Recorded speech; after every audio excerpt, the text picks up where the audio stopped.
প্রতিবার টোল নেওয়া হয় তাহলে পৌরসভার টোল 30 থেকে 40 টাকা। আর আমাদের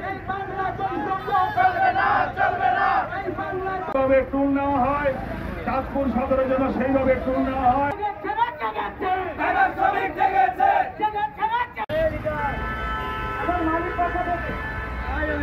আমরা রাস্তায় যানজট করবো না, আমরা শান্তি শৃঙ্খলা দেবো।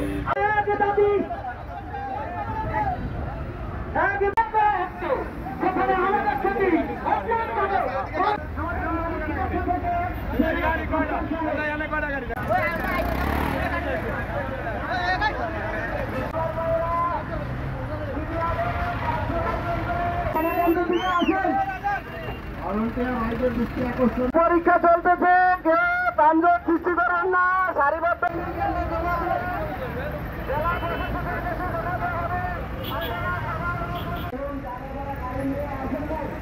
এই বড় ভাই